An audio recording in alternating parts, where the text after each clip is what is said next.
Boa noite. Vamos dar então sequência no nosso estudo, né? Depois de 2 semanas paradas, né? Devido a ocorrências naturais, mas vamos dar sequência.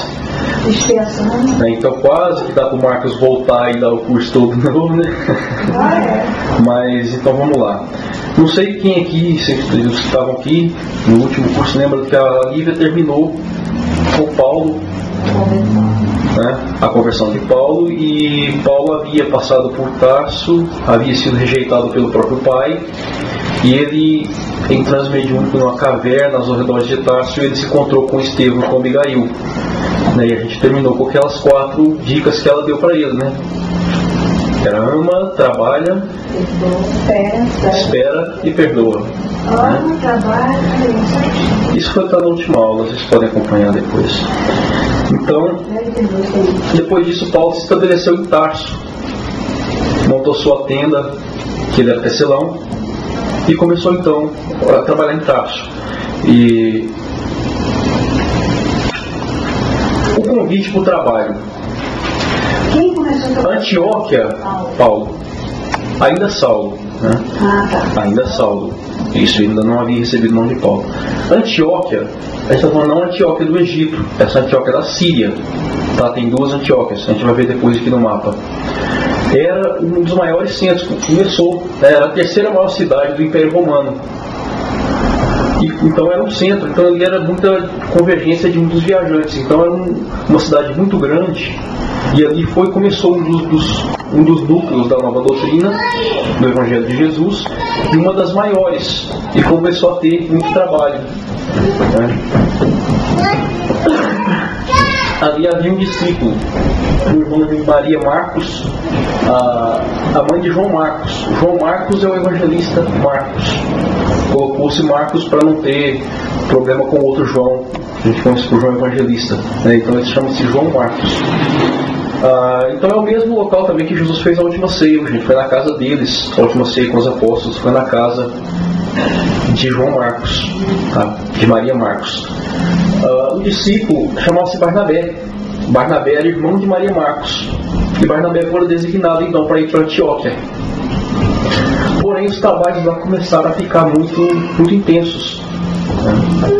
O núcleo nascente do cristianismo, mais promissor, Antioquia, havia crescido tanto o número de adeptos naquela cidade que eles solicitaram a Jerusalém um dirigente mais esclarecido que pudesse orientar o desenvolvimento do grupo. Barnabé, que era da tribo de Levi, era natural da ilha de Chipre, foi convocado para ocupar o cargo. Com o desenvolvimento das atividades, Barnabé sentiu necessidade de encontrar alguém que pudesse dividir as responsabilidades. Em viagem a Jerusalém, fala com Pedro sobre sua necessidade. Pedro fala de Saulo, que estava trabalhando como tecelão em Tarso. Considerando ótima sugestão, Barnabé dirige-se para Tarso para convidar o ex-rabino. Saulo ainda é muito temido em Jerusalém, porém completamente desconhecido em Antioquia, o que o levou a aceitar prontamente o convite. Então Antioquia ninguém conhecia, ninguém temia Saulo. Então ele falou, não, acho que ali eu posso trabalhar. E aceitou o convite e foi para Antioquia com Barnabé. Aí veio a surpresa. Logo a chegar em Antioquia foram logo iniciar os trabalhos. Porém, Saulo não consegue ser claro em suas exposições, em suas explanações. Ele chegava às vezes a ser muito rude, até falta um pouco a educação, ser muito enérgico. E ele não conseguia se expressar como ele deveria se expressar e passar a mensagem do Cristo. Porém, era um contador de causas. Ele tinha uma tenda, porque Paulo era assim, Saulo ainda, mas Paulo, ele onde ele ia, como tecelão, ele montava a sua tenda. Primeiro ele trabalhava, começava a fazer aqui o seu sustento, depois ele começava os trabalhos. Então sempre ele procurava a primeira maneira de se sustentar, porque ele tentava evitar ao máximo também ser um incômodo para as outras pessoas, apesar de que ele precisou muito da ajuda de outras pessoas. Então a tenda de Saulo ela vivia cheia de pessoas, todas muito ávidas em ouvir suas histórias, experiências, bem como seus esclarecimentos sobre a doutrina. Mas foi lá, chegava a bater aquele papinho, né? Chegava ali, ia ali trançando os corinhos dele, fazendo os tapetes, as coisinhas, e ia lá bater papo. E eu acho que talvez ali, né, ele mais contraído com a profissão, e ele tinha, né? Então a tenda dele estava sempre cheia de pessoas que estavam sempre procurando ouvi-lo, né? Foi num desses inteirinhos que ele conhece esse rapaz aí, esse tal de Lucas. Você já ouviu falar nesse Lucas? É o Lucas que escreveu os Evangelhos. Lucas não conheceu a Jesus. Lucas veio conhecer a doutrina através de Saulo, a doutrina do Cristo. Ele não conheceu pessoalmente ao Cristo, mas captou a mensagem de uma maneira esplêndida. Então ele trabalhava como médico, que era em um navio. Esses navios tinham os escravos. Então, aportando ali, ele foi, procurou, ouviu falar sobre Saulo e foi a Antioquia. Então, Lucas era um médico que trabalhava a bordo de navios, passava algum tempo em companhia de Saulo, instruindo-se a respeito da doutrina. Então, sempre que ele ia para lá e fica com Saulo. Então, ele ficava ali quase o dia todo, conversando com Saulo. Ele adorava conversar com Saulo. E foi se instruindo. Daí, daqui certo dia, ocorre um fato histórico. Lucas conversando com Saulo e acharam a necessidade de achar um nome, porque os seguidores do Cristo não tinham nome, né? Uns chamavam eles de homens do caminho, alguns seguidores do carpinteiro, mas não tinha um nome. Aí, claro, na linguagem deles, ou em grego, como que eles conversavam, certo, em grego, eles definiram e chamaram então os seguidores como cristãos. Então foi aí que surgiu o nome de cristãos. A denominação de cristãos foi dada por Lucas, né? Então começou-se a chamar todos os seguidores de Jesus, do Cristo, de cristãos.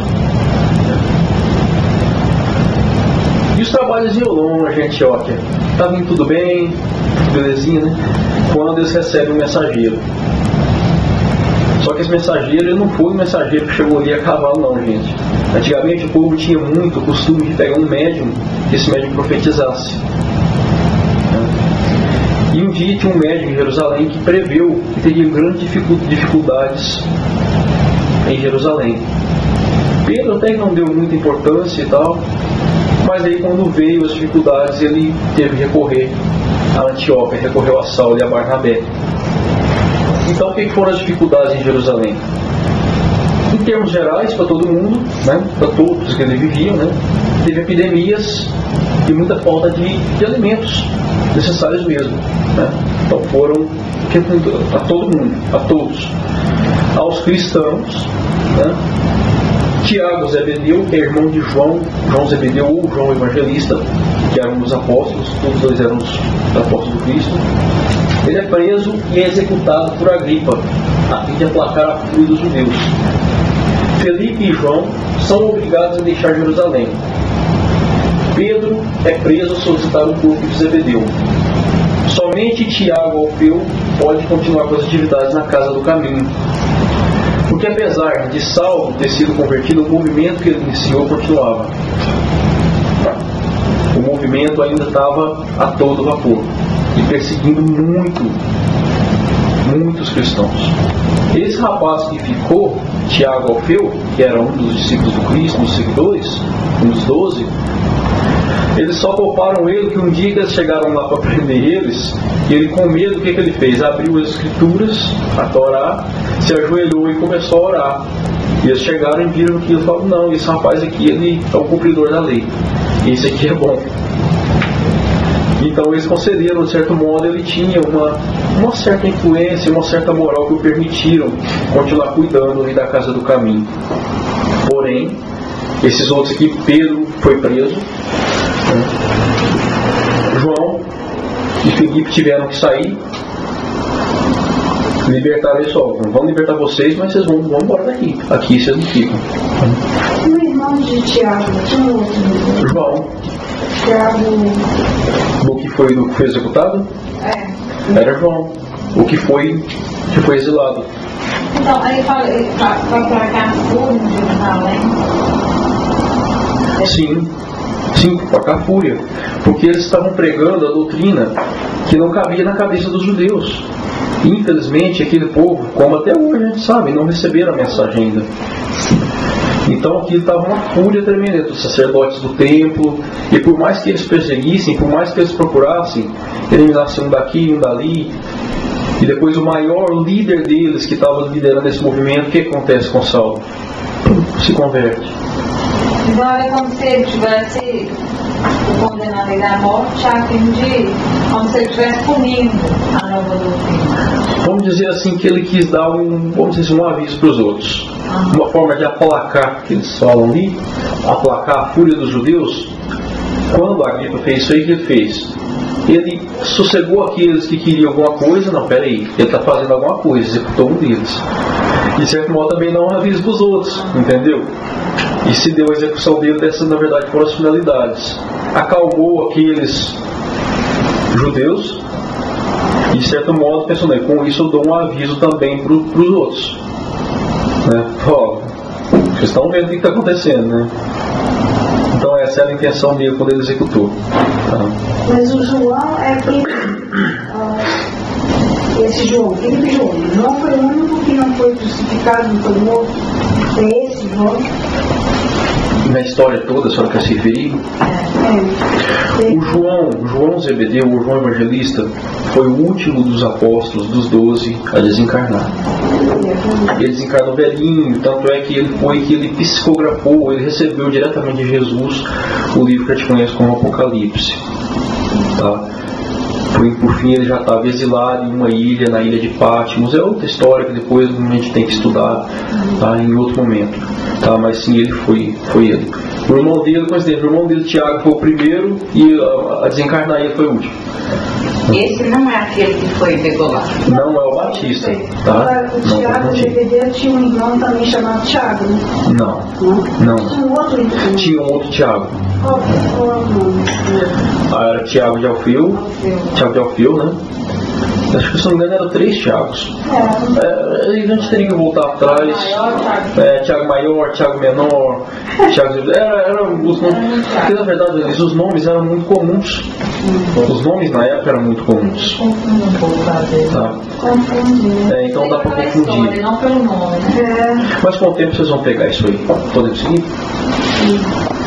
Então vamos lá. Então com isso eles solicitaram que Barnabé e Saulo fossem a Jerusalém para ajudar, tentar fazer alguma coisa, né? Então Barnabé e Saulo dirigem-se a Jerusalém para levar ajuda. Eles estavam levando ajuda financeira, tá? Eles receberam algumas doações, estavam indo levar ajuda mesmo de porte material. Com medo de represálias, Tiago e Zebedeu recusam-se a hospedar os viajantes.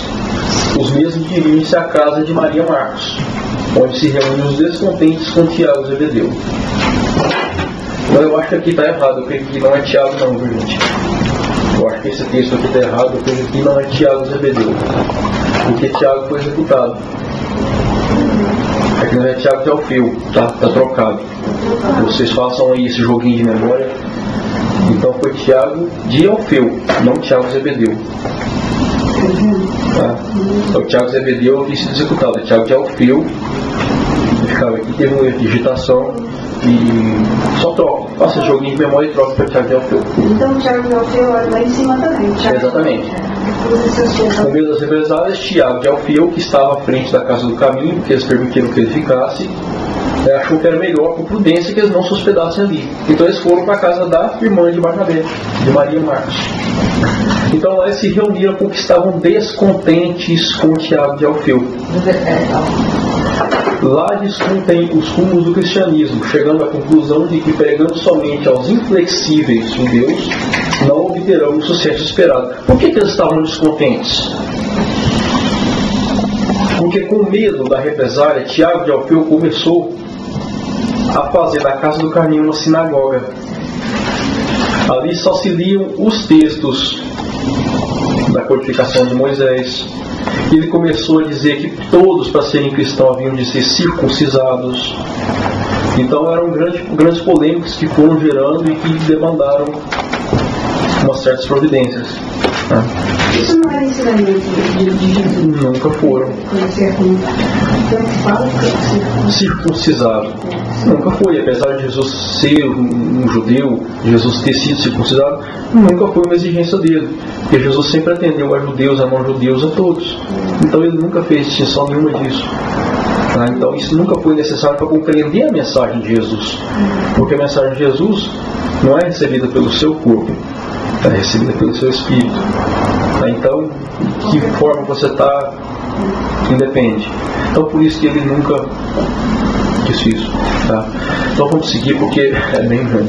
Não teria finalidade, né? Nenhuma. Esse é o costume deles, né? Do judeu. Saulo sente um influxo poderoso do plano espiritual a lhe mostrar as possibilidades de trabalho e convida Barnabé a planejarem uma viagem onde levaria a cada cidade, cada povoado a boa nova. João Marcos solicita a permissão para acompanhar os dois. Gente, João Marcos era um menino. Quando Jesus desencarnou, ele devia ter uns 8, 9 anos. João Marcos ele devia estar contando aí com uns 13, 14. Um molecote. Um molecote mesmo. Cheio de entusiasmo.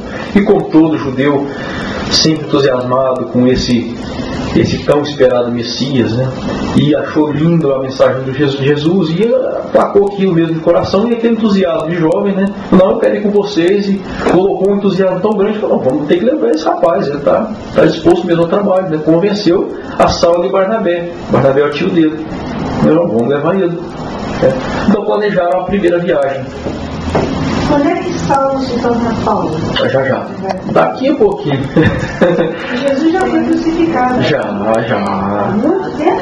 Já há alguns anos, já faz alguns anos. Quando ele não era 8, agora está... Isso aí não serve de parâmetro que eu disse aqui, dona Elísia. Isso aí é só mesmo para o que eu quero expressar para vocês, é que ele era um adolescente. João Marcos era um rapazinho, talvez seus 16, 17, ninguém pode dizer datas ao certo. Porque Paulo já passou pela conversão e Marcos ainda na pregação. Você vê que Paulo se converteu, ele já ficou alguns anos isolado em deserto, já voltou, já tinha vários anos, as igrejas já estavam se espalhando por todo mundo conhecido. Porque com a perseguição dos cristãos, o que eles fizeram? Começaram a se espalhar. Então, onde eles chegaram, eles iam levando pergaminhos, eles iam levando a mensagem do Cristo, fundando alguns pequenos núcleos, mais seguidores. Então, foi onde a Boa Nova começou a se espalhar aí. Veja que até nisso Deus tem sabedoria, né? Até para isso, com aquela perseguição que Saulo iniciou, já começou a se espalhar a Boa Nova. Então, isso já fazia bem alguns anos que Jesus havia encarnado já. Quando o Saulo recebeu a visão de Cristo, ele já tinha... Claro. Então, que é a primeira viagem de Paulo, ou Saulo, ainda Saulo. Eles começaram aqui em Antioquia, nós vamos ver mais para frente. Depois vieram aqui para Salamina, está difícil de ler aqui. Depois foram para Pafos, depois foram para Atalaia, Antioquia, depois vieram para Icônio, depois foram para Lista, depois vieram a Derbe, voltaram a Lista, voltaram a Icônio, foram de novo a Antioquia, depois voltaram para Atalaia e pegaram aqui um navio de novo, voltaram para Antioquia. Viu que eu falei aqui em 2 Antioquias, né? Essa Antioquia aqui é da Síria, aquela Antioquia é a Antioquia do Egito. As 2 Antioquias existentes. Essa aqui é a que a gente está falando, é a primeira igreja que ele foi trabalhar. É o caminho que eles fizeram quando eles saíram. Isso aqui é um mapinha da época, né? Não foi feito na época, mas é representando o que era na época. E essas setinhas, está difícil de ler um pouquinho, mas depois pelo site vocês podem acompanhar. Mas tem umas setinhas aqui, tá vendo? Então uma setinha de ida, o caminho dele foi de ida, tá vendo as setinhas? Aqui, a setinha lá, a setinha vindo, a setinha voltando, tá vendo? Isso tudo para espalhar a Boa Nova. Isso foram as viagens que ele foi, resolveram viajar, o mundo conhecido, para espalhar a Boa Nova. A primeira viagem deles. Isso foi tudo como? A pé, de navio? Olha, dona Elisa, eu imagino na época avião, trem, a gente não tinha ainda, né, gente? Eu sei, mas tinha uma... Na verdade, um camelo, cavalo, navio, isso eram coisas que tinha que ter dinheiro para comprar. E não é o que eles dispunham. Então, quase que 90%, pode-se dizer 80% desse caminho de terra era caminhando mesmo. Era a pé. Agora pela água eles tinham barco de barco. Eles tinham os barcos comerciais, né, que faziam as rotas. Né? Essas viagens a gente durava anos. Isso não durava semanas, não, eram anos as viagens de Paulo. Ele chegava no lugar, ele tinha que estabelecer uma igreja, eram anos. Tá? Então vamos tocar um pouquinho para frente, são 3 viagens, e agora que nós chegamos na primeira, é muito chão que ele tem que andar. Então primeiro ele vai para Neapafos, aquela primeira ilhazinha que nós vimos. Saulo encontra Sérgio Paulo, procônsul. Vocês lembram dele? Quem foi Sérgio Paulo? Sérgio Paulo é o que encontrou com ele lá. Ó, esposa? Não. Eu estava doente no Brasil? Exatamente. Sérgio Paulo foi quem Estevão cuidou. O mesmo procônsul que Estevão cuidou. E que ele deu a liberdade para Estevão. Ok. Tá? Beleza. Lembrou? Nós vimos algumas aulas atrás. Exatamente. Esse é o mesmo romano que Estevão cuidou. Entendeu? E agora, coincidência, Saulo vai se encontrar com ele. Ele era o procônsul daquele de Neapafos. Ele era o procurador de Roma naquela região. Paulo Sérgio que vinha sofrendo há tempos de problemas de saúde. E ele tinha uma espécie de um curador, aqueles benzedores, né? Ele chamava Simão Bar Jesus. Então ele era mais um pilantra, ficava pegando o dinheiro de Sérgio Paulo do que uma pessoa verdadeira. E Paulo chega ali e encontra com ele. E Paulo tem, para provar ele, tirar ele do caminho, Paulo faz ele ficar temporariamente cego. Ele cura Sérgio Paulo e depois devolve a visão para ele. Tá? Mas o Estevão já tinha curado o Sérgio Paulo. Certo, mas ele adoeceu novamente. E ele voltou a ser cometido pelo mesmo mal. Tá. Aí Saulo curou. Então vamos seguir. Desmascarando Simão Bar Jesus, o mágico, e cura Sérgio Paulo. Então ele desmascara o charlatão e cura Sérgio Paulo. Sérgio se converte ao cristianismo, é batizado, recebe os ensinamentos de Saulo e ajuda a fundar o núcleo cristão na ilha. Saulo agora assume o comando da caravana e Barnabé sugere a Saulo que adquira um novo nome para simbolizar a nova fase. Saulo passa agora a chamar-se Paulo, grafia romana de seu nome antigo. Mudou de nome. Agora vocês não precisam me corrigir, não, porque agora é Paulo mesmo, gente. Da agora pra frente é Paulo. Saulo muda para Paulo, porque todo mundo tem a impressão de que Saulo muda para Paulo assim que ele vê Jesus no deserto, quando ele fica cego. Não. Eu pelo menos tinha essa impressão. Não. Ele mudava, né? Foi muitos anos depois, quando ele inicia o trabalho para iniciar a nova fase, Barnabé que muda o nome. Entendeu? Barnabé muda o nome dele. Pelo impacto, né? Ele era tão mal, né? Que a gente sabia que ele era o Saulo. Depois que ele fica cego, a gente já automaticamente já converte ele para... É verdade. Mas essa conversão demorou. Depois eles vão para Perga. Ali acontece que João Marcos, né, aquele adolescente que eu falei para vocês, estão cheio de entusiasmado, achou que aquilo seria uma maravilha, ia ser festa, onde eles fossem recebidos, né, ia estar tudo na mordomia, tudo na maravilha. Ele não esperava as dificuldades que eles enfrentaram. Então ele andou uns poucos e falou: não, isso é para mim não, quero voltar, isso para mim não. E eles não tem outro jeito como deixar ele voltar. Né? Deixaram ele voltar? E ele voltou sozinho. Colocaram ele no barco e mandaram ele de volta. Né? Então, o abandono de João Marcos da comitiva e seu retorno a Jerusalém. Agora chegaram em Antioquia do Egito. Tá? Primeiro discurso de Paulo em público. Grande número de adesões ao cristianismo. Descontentamento dos judeus ortodoxos e expulsão da cidade. Expulsaram Paulo da cidade junto com Barnabé. O estilo da pregação de Paulo: desprendimento, decisão, coragem, confiança em Jesus. Ao contrário dos demais judeus, afirmava que o Messias tinha vindo para toda a humanidade. E os judeus achavam que o Messias era só deles. Então ele falou: não, veio para todo mundo. Paulo é preso por 5 dias, sendo açoitado e torturado. Isso foi em Icônio. Eles já foram para outra cidade. Chegando em Icônio, ele fez a pregação, terminou a pregação, prenderam ele por 5 dias, açoitaram, torturaram. Tá? Depois foram para Listra. Hospedagem na casa de Lloyd. Pregação em praça pública e cura de um paralítico. Aí que aconteceu o problema. Isso aí era na Grécia. Como teve algumas curas, Paulo e Barnabé são tomados como Júpiter e Mercúrio, que são os deuses gregos. Eles são tomados como Júpiter e Mercúrio. Paulo não se deixa cair pelo fascínio do poder e do prestígio. O povo então se revolta, porque eles queriam que eles fossem deuses. Queriam, não, vocês são deuses. Eles falam, não, gente, eu sou pessoa comum. Eu sou muito pequeno, eu só sou uma formiguinha, um trabalhadorzinho pequeno, eu só estou levando a mensagem de um que foi grande e que passou muito grande. Eu não sou Deus, não. Aí, aquelas curas que ele fez, o belo discurso, acabou tudo. Acabou tudo, porque ele se negou a falar que era um Deus. Simplesmente por isso. O povo revolta-se contra os dois e se prepara então para apedrejá-los.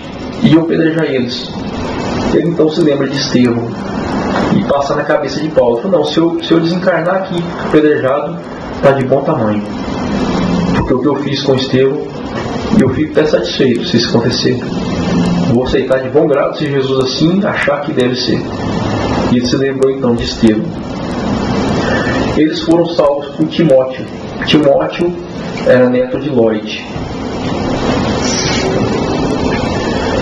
Depois eles rumaram para Derbe. Permaneceram em Derbe por volta de 1 ano, se refazendo dos sofrimentos físicos sofridos e preparando-se para o retorno a Antioquia. E eles foram, inclusive levaram algumas pedradas urgentes na cidade anterior. Porque Paulo era assim, ele chegava, falava tudo que era de bom, de melhor, fazia cura e saía à base de pedrada e açoite. Tá? Essa era a viagem de Paulo e Barnabé e companhia, que depois alguns vão se juntar. Eu acho até engraçado que o Haroldo Dutra brinca, ele dizia que como que o mundo hoje está bonito, porque ele dizia que chega a fazer uma palestra, ou depois vem receber um cafezinho, e pega ele, leva para passear, e leva para almoçar, e para cá, e é todo mundo cumprimentando, e aquela coisa. Isso que lembra de Paulo, né, que fazia tudo e curava, fazia tudo quanto é coisa. Curava paralíticos, curava cegos. E era expulso da cidade quando não era preso, açoitado, torturado. Vamos dizer, como que hoje a gente tem ainda, né, o privilégio. Mas isso também era inveja, não é assim? Eram outros costumes, dona Elísia. Eram outros tempos, eram outros costumes. Hoje uma coisa dessa acontecer, isso não acontece mais. Podemos ver em algumas culturas ainda. Mas esse fato aí, quando você ia alguém pregado e você não gostasse, começou todo mundo a tacar pedra, linchar a pessoa, era um costume. Mas mesmo a pessoa fazendo curas assim, né? Só Deus pode fazer essas curas assim, né? Então, era através de Deus que essas coisas eram. O que eles pensavam para apedrejar é que eu não entendo. Aí a gente tem que estudar o que é cada povo, cada situação, cada local que eles passavam, cada religião. E eles iam rondar muitas vezes por povos pagãos, que tinham vários deuses. Tá? Eles iam passar por terras onde eles pegavam para os judeus. Tinham muitos centros, eles iam muitas sinagogas. Então o judeu ele não permitia que fosse feito milagres, curas, não era permitido.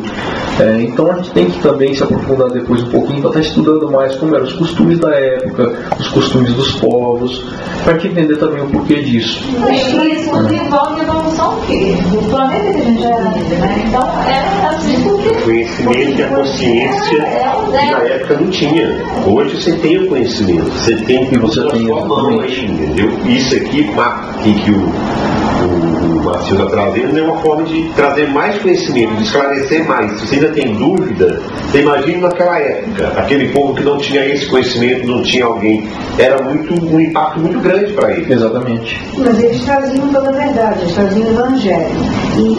Hoje nós sabemos que a verdade na época. Eles não seriam apedrejados se eles dissessem que eles eram deuses. Entende? Então, é como o Jair diz, Analisa, hoje nós sabemos que é verdade, mas na época.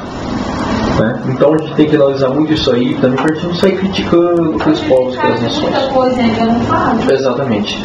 Vamos prosseguir. Jerusalém. Em Jerusalém, qual era a situação? Tiago de Alfeu é o que estava à frente dos trabalhos. A observância da lei mosaica estava acima dos ensinamentos do Cristo. A casa do caminho é que está virando a casa do caminho, gente. Com medo das represálias está virando isso aí. Paulo, Barnabé e Tito rumam para Jerusalém, para uma reunião com Pedro, Tiago e Alfeu. Por fim, Paulo recebe uma carta de Pedro de apresentação aos grupos novos da Ásia, onde se esclarecia que os gentios não precisavam ser circuncidados para integrarem a comunidade cristã. Reformas. A Casa do Caminho necessitava de reformas para dar oportunidade de trabalho aos cristãos. Aí então o que acontece? Paulo propõe uma nova viagem para ganhar fundos. Ele ia sair e todos aqueles primeiros núcleos cristãos que ele já havia ido, falou, na Casa do Caminho, em Jerusalém, precisa de reformas, a gente precisa ampliar para atender melhor os necessitados e a gente precisa de doações. Tá? E assim ele empreendeu a segunda grande viagem que ele fez. Aqui está a grande viagem que Paulo fez. Novamente, a gente conseguir aqui, eles saem agora de Jerusalém. Tá? Ele vai na Palestina. Vão para Antioquia. Agora eles vão a pé por cima, tá? O barco agora é só pegar um pouquinho. Essa foi bem mais demorada. Vão a Tarso, Derbe, Listra, Icônio, Antioquia. Aí eles vão até a Troade é Troia. Tá? Passam aqui, ó, vão até na Macedônia. Neápolis, Filipos, Tessalônica, Bereia, vão, descem, pegam um barco, vêm aqui, voltam, chegam a Atenas, Corinto, voltam a Éfeso, João Zebedeu já estava aqui, sob exílio de Roma, tá? Na ilha de Éfeso. Voltam por todas as pequenas ilhas e pegam um barco direto para Jerusalém. Nossa, essa foi grande. Essa foi enorme. Eles encontram João, né? Eles descem e encontram. Né? Eles encontram João no caminho. Vamos seguir. Partem Paulo, Barnabé, João Marcos de novo. Aí o João Marcos foi, né? Foi da vez, né? Vamos ver se conclui dessa vez, né? E Silas. Então primeiro eles vão para Derbe, como nós vimos no mapa. Eu não vou ficar voltando o mapa, porque senão a gente vai ter um grande atraso. Ali eles revêem o grupo que recebeu o conto da primeira viagem e toma conhecimento dos progressos atingidos pelo auxílio de Timóteo. Timóteo, que era de Derbe, ele cuidava daquele núcleo. Eles vão para a Listra. São recebidos por todos os cristãos do fortalecido agrupamento cristão local. Timóteo integra-se ao grupo de viajantes. O Timóteo havia integrado, falou, não, quero ir com vocês, e foi. Em Icônio e Antioquia, eles fortalecem as casas recém-fundadas. Por eles ficam um tempo, Paulo faz as pregações, faz algumas curas ali. Em Troade, ou Troia, mensagem mediúnica a Paulo para que ele vá à Macedônia. Tem encontro com Lucas, que os auxilia para chegar em Macedônia. A Macedônia eles têm que atravessar aquele mar ali, que eu não sei o nome agora, não me pergunto, que é muito mar. Então Paulo, mediunicamente, um médico falou para ele, olha, vá até a Macedônia, atravesse, porque ele já estava pertinho ali. Depois a gente vai ver, ele estava pertinho, é só atravessar o mar e ir até a Macedônia. Em vez de ele voltar, foi recomendado por algum guia, algum espírito mais evoluído que ele fosse. E coincidentemente com quem ele encontra? Com Lucas. Lucas tinha muito conhecimento com relação a esses barcos, porque ele trabalhava de médico em quase todos eles. Eram barcos cargueiros, então tinha muitos escravos. Então sempre todo barco tinha um médico de bordo. Então Lucas, por conhecer muito, falou, não, eu ajudo vocês. Eu tenho conhecimento, a gente consegue, eu vou fazer que a gente chegue lá. Mas eu vou com vocês. E resolvemos de juntar a caravana também.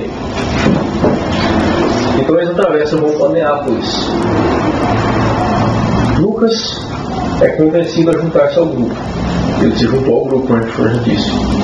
Paulo e Silas rumam para Filipos, enquanto Lucas e Timóteo vão para Tessalônica. Eles se dividiram para poder abranger mais espaço. Paulo foi para um lugar, Lucas e Timóteo para outro.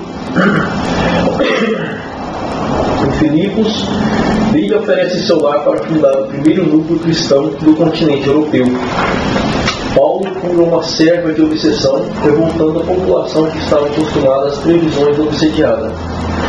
Paulo e Silas são presos e açoitados. As portas da prisão são abertas por fenômeno sobrenatural. Os dois vão a Tessalônica juntar-se a Lucas e Timóteo novamente são presos. Essa serva é uma médium perturbada, né, gente? Uma médium perturbada. E o povo gostava muito de consultar com ela. Eles estavam mostrando. O povo sim, o povo se consultava com ela. Mas ela nunca dava uma mensagem proveitosa.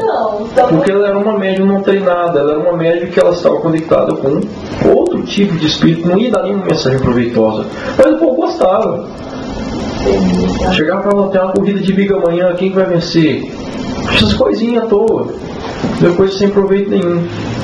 Mas o povo gostava daquilo. Então quando Paulo, pela sua influência moral, faz com que aquele espírito que ali obsediava aquela serva, afaste dela, que ela se torne uma pessoa normal, o povo se revoltou. Não, nossa diversão foi embora e agora? Como é que faz? Né? O povo se revolta porque Paulo fez uma coisa boa. Novamente, né? Maravilha, né? Por uma sessão assim tão rápida. Novamente, né? Então quando eles chegaram novamente a Tessalônica, juntaram-se a Lucas e Timóteo, eles são presos. Novamente presos. Eles então, depois de ser libertados, vão para Bereia. Paulo é novamente açoitado e decide partir para Atenas sozinho. Eu já perdi as contas de quantos dias foi soltado. Né? Açoitado e apedrejado e espancado. Eu já perdi as contas. Até uma hora eu quero até fazer uma pesquisa de curiosidade para saber quantas vezes foi. Que foi relatada, né? Que foram relatadas, que muitas não foram. Mas isso era um pagamento por levar uma boa mensagem, né, gente? Exatamente. Infelizmente. E por ter executado também, né? A lei da ação e reação. O bem é perseguido, né? E então em Atenas ele tem uma grande empolgação. Porque Atenas era o centro da cultura daquele mundo. No mundo conhecido, Atenas era o povo grego, era o povo mais culto. Era teoricamente o povo mais evoluído. Era o centro da cultura do mundo, estava ali. E ele pensou, não, aqui eu vou ser compreendido. Não pode, um povo inteligente desse, aqui não tem que me escutar. Aqui eu vou, nossa, aqui vai dar tudo certinho, né? Eu ia perguntar, e deu? Vamos ver, né?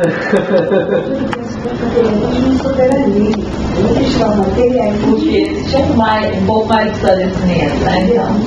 E os gregos tinham um deus, eles tinham vários deuses, mas tinham um altar que não tinha nada, era um deus desconhecido. E como Paulo era grego, ele sabia disso.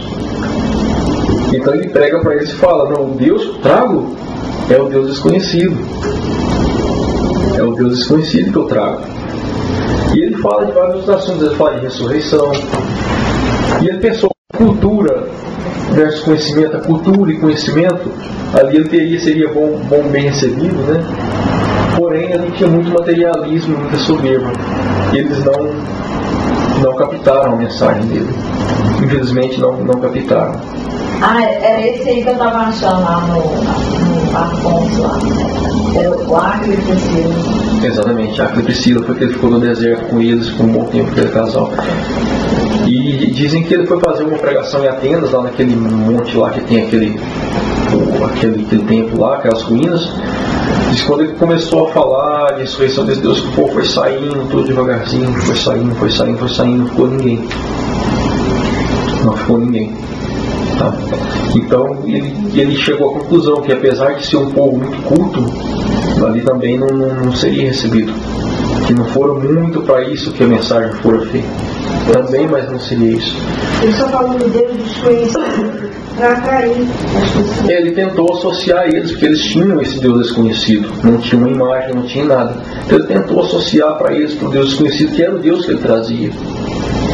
Mas eles não, infelizmente, aquela soberba, aquela coisa que eles tinham de seres melhores não deixou que eles aceitassem a mensagem. Então ele rumou para Corinto. Ali ele se reencontra com Áquila e Priscila. Ele então visita a antiga casa de Abigail, que era sua noiva de Gisiel, ou Estevão. Ele então faz e funda uma casa cristã em Corinto. Paulo escreve as primeiras epístolas aos Tessalonicenses, implantação do modelo de casa cristã. Ou seja, já estava dando aos Tessalonicenses as primeiras recomendações de implantação de uma casa cristã. Que teria que ter como principal assistência moral, material, evangelização, estudo do intercâmbio com o plano espiritual e implantação do sistema de fraternidade. Então foi a primeira carta que ele escreveu aos Tessalonicenses, dando essas recomendações aí. Aos Tessalonicenses de Tessalônia. É o núcleo que fundou em Tessalônia. Após quase um ano e meio no local, Paulo foi processado pelos israelitas. Não tinha jeito, eles perseguiam ele mesmo por todo lado. Acho que estão completamente percebidos. Bastante. Fez parte da história. Então ele vai para Éfeso. Éfeso é onde estava João, o João Evangelista, do Evangelho que nós conhecemos. Tá? Ele já havia seguido esse lado em Éfeso. Éfeso era uma ilha. Paulo dirige a Éfeso juntamente com Éfeso não. Ele foi depois exilado na ilha de Patmos. Paulo dirige a Éfeso juntamente com Áquila e Priscila para reencontrar-se com João. E ali se reencontra com João, fortalece ali também o núcleo, a igreja que João comandava. Ele então retorna, como vocês lembram no mapa, de Éfeso pega o navio, retorna direto para Jerusalém, entrega a Pedro o resultado da coleta dos recursos. E Pedro então pôde dar aquela ajeitadinha ali na casa do Camilo. Tem uma imagem da casa do Camilo? Não, isso eu creio que isso é uma imagem de Jerusalém. Não. Pelo que a gente vê no livro Paulo Estevam, a casa do Camilo é uma coisa muito simples, uma coisa muito completa.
não sabe se deixou de seguir.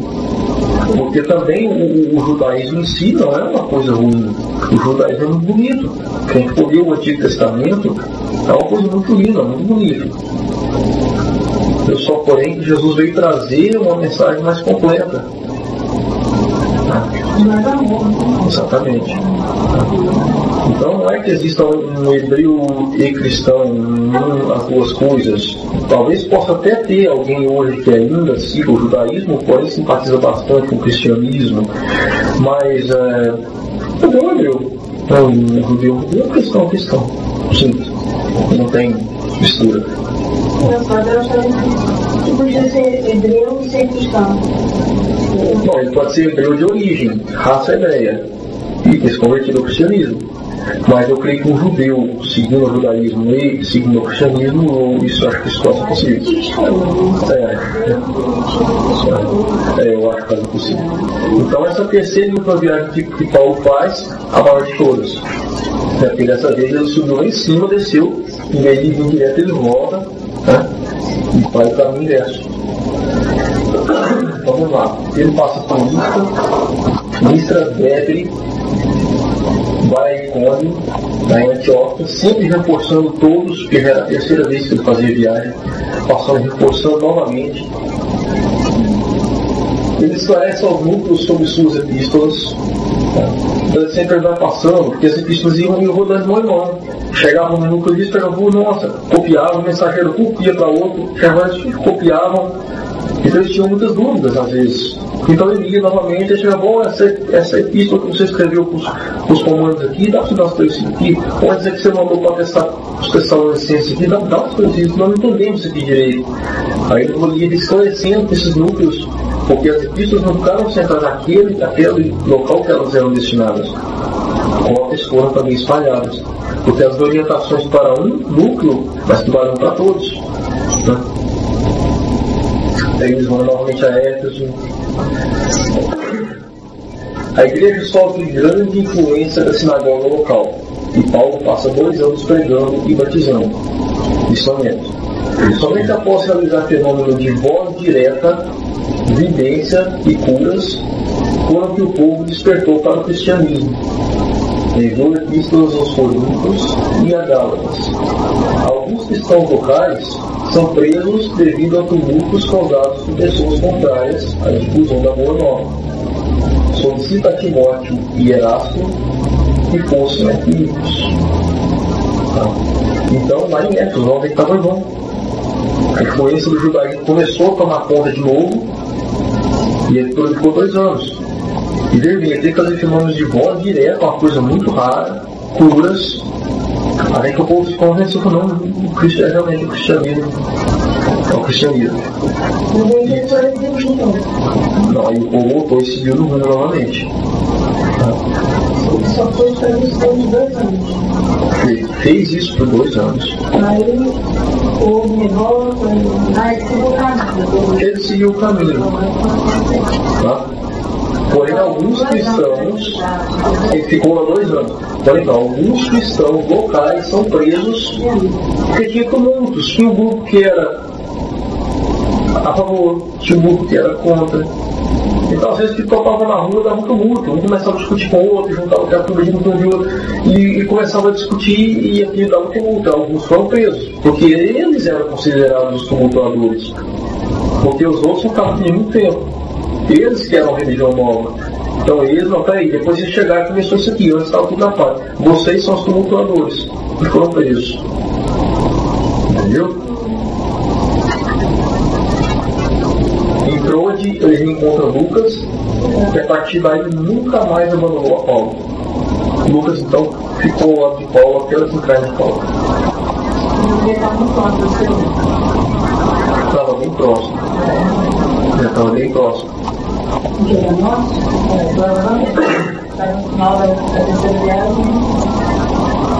Em Filipos, ele reencontra Timóteo e Erasto, bem como a Tito e retorna de Corinto.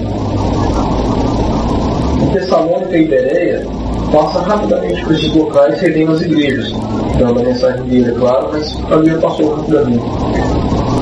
Em Corinto, leva pessoalmente sua segunda epístola. Ele escreveu a segunda epístola, a segunda carta aos Coríntios, como a gente fala, né? Eu escrevi como segunda carta.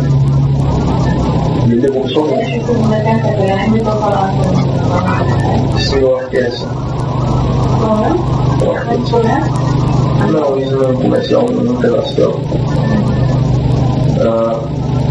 Ele preparava-se para ir para Roma, porque ele tinha um grande desejo de ir a Roma. E ele também, como era um cidadão romano, falou: eu tenho que ir a Roma, tenho que ir em Roma, eu tenho que levar a boa nova para Roma. Então ele estava se preparando para ir para Roma. Então quando ele se preparava para ir para Roma, escrevendo a epístola aos romanos, o mais importante documento, nas vésperas da partida chega um emissário de Tiago ao Feu solicitando subir urgente em Jerusalém. Passa rapidamente por Filipos, aí é onde ele passa de novo. Filipos, Tessalônica, Bereia, Troade, Assos, Mitilene, Samos, Mileto, Cos, Rhodes, Pátara, Tiro, Poteimade e Cesareia. Na verdade, ele visitou quantas cidades, né? Igual o Jair fez aqui a pergunta, né? E ele não deixou, talvez ele não escreveu epístolas a todos, ou deixou grandes centros, mas com certeza pequenos centros ficaram, pequenas igrejas, pequenas comunidades. E ele deixou. Em todos os lugares que ele passou, ele deixou a semente. Em Cesareia ele encontra Felipe, que junto com as suas 4 filhas, que eram médiuns, ele realizava reuniões mediúnicas. Recebe um mensageiro de Tiago, orientado para que Paulo se hospedasse na casa do portador da correspondência, caso contrário seria preso ao entrar em Jerusalém. Ele recebeu uma mensagem mediúnica, um aviso. Tiago é o que está na... Não, peraí. A gente está falando de Tiago ao Feu. Você está certo, a gente está falando de Tiago ao Feu. Ele recebeu uma mensagem de Tiago ao Feu. Na verdade foi um mensageiro, falou: não venha, fica aí, porque se você vier você vai ser preso. Tá? Porque os judeus já estavam querendo pegar ele. Cesareia estava próximo a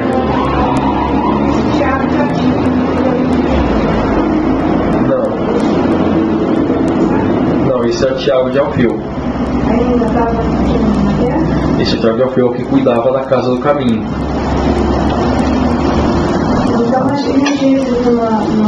Não, eu que enganei. Não é mensagem mediúnica. Eu que fiz confusão aqui, não foi mensagem mediúnica, foi um mensageiro de verdade. Tiago estava na casa do caminho e enviou um mensageiro a ele e falou: não fica aí, porque se você vier aqui você vai ser preso. É melhor você ficar por aí. Então a bibliografia, a iniciação espírita, a Bíblia, as marcas do Cristo, Paulo Estevão, Paulo de Tarso, Vidas e Atos dos Apóstolos, Médico de Homens e Diabos, esse livro é lindo. Esse é muito bonito. Esse último, Médico de Homens e Diabos, esse livro é lindo. É o São Lucas. Que conta a história de Lucas. Aí eu creio que na próxima aula, não sei que eu não vi ainda no programa qual é a próxima, mas em breve a gente vai ver que a empresa dele, que ele vai para Roma, ele é preso e logo depois ele é executado. Paulo defende-se em Jerusalém. Aí até entrar, ele defende. É onde eles prendem ele. Eles defendem, eles prendem ele. Nossa, nós vamos estudar as epístolas. Vamos passar as epístolas. Bom, então, gente, é isso aí. Nós vamos ficar mais 4 aulas lá de Paulo. Mais umas 4 aulas, né? O Paulo é muito extenso. Eu achei que ele ia falar. Não, é muito extenso. E tem que correr muito, tem que deixar muita coisa de lado. Isso aí é recomendável que, para se aprofundar um pouco mais, ler Paulo Estevão. Paulo Estevão fala muito das viagens dele. É importante ler. Ler as próprias epístolas, os Atos dos Apóstolos, conta muito dessas andanças dele. Mas também é muito falso, Mas o que eu acho mais importante de tudo, não é nem da mensagem assim que ele saiu, porque a mensagem do cristianismo, da Boa Nova, ela seria espalhada. O que eu olho mais assim para Paulo, eu acho que é a determinação dele. Porque o Paulo, quando ele pensava que ele estava bem, ele era assaltado. Quando ele chegava no lugar, fazia uma pregação e era açoitado, era preso. Então, mas e a determinação de correr atrás de espalhar, entender essa mensagem como ele entendeu, isso para mim é uma coisa que, nossa, é importantíssima. A fé dele era tão grande que no sofrimento. Tá certo que ele muitos falam assim, mas Paulo teve aquele encontro luminoso com Jesus. Mas todo mundo tem. A gente só não sabe identificar esse encontro. Todo mundo tem ele um dia. Todo mundo é convidado a trabalhar. E hoje está tudo tão fácil. A gente tem internet, tem tanto meio, né? Tem carro, avião. E a gente fica com preguiça. Preguiça de trabalhar. Não é que a gente vai ter que sair para ir pregando. Mas a gente tem tantas formas que a gente poderia estar trabalhando, né, pela doutrina espírita hoje, tá levando, né, com o nosso exemplo, e a gente às vezes tem aquela preguiça, né, aquela má vontade. E o que eu vejo mais em Paulo é a persistência dele e como que ele abraçou o trabalho. Então essas viagens de Paulo, as pregações dele, isso é uma coisa que é fenomenal. Porque eu desconheço, tem até que se procurar na história. É difícil talvez se achar um pregador, alguém tão insistente com as condições que ele tinha. E tem mais coisa ainda que nós vamos estudar. Isso aqui é só um pouquinho. E ele ainda vai enfrentar ainda naufrágios, ainda vai enfrentar muita coisa. Muitas dificuldades. Pedro, na verdade, ele ficou mais circunscrito ali a cuidar da casa do caminho, né? De começo ele ficou bastante ali. Mas é o que eles falam. Paulo era o vaso certo, escolhido, que Jesus queria para colocar a boa nova. Porque ele tinha cultura de três idiomas, de três povos. Ele, por origem, ele era um judeu, ele era um hebreu, mas era cidadão romano, mas havia nascido na Grécia. Então ele falava vários idiomas, ele era uma pessoa que conhecia muito de todas as culturas. Então ele sabia entregar o que ele tinha a seu favor e a favor da doutrina que ele estava pregando, a favor daquela boa nova. Quando ele precisava de pregar, de usar o título de cidadão romano, ele usava. Precisava de usar o que ele conhecia sobre a cultura grega, que ele era grego, ele usava. Precisava de falar naquele hebraico mais limpo e puro sobre toda a história do povo hebraico, ele usava.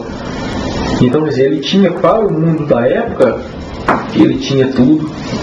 Era realmente o vaso escolhido de Jesus para levar aos não-judeus a mensagem. Para mim, não sei se eu estou correto, mas para mim a melhor palavra para ficar conceituar Paulo se chama renúncia. Porque você falou, hoje em dia a gente tem condições de fazer. Alguns de nós faz, mas ninguém renuncia 100% como ele renunciou. Ele renunciou a tudo, né, para seguir o ideal dele, que era o ensinamento de Jesus.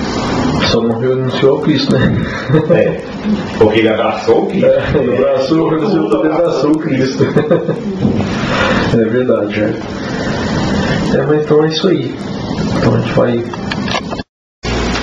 O seu Vegeta. Então ele foi ser imperador. Agora Mongo era imperador.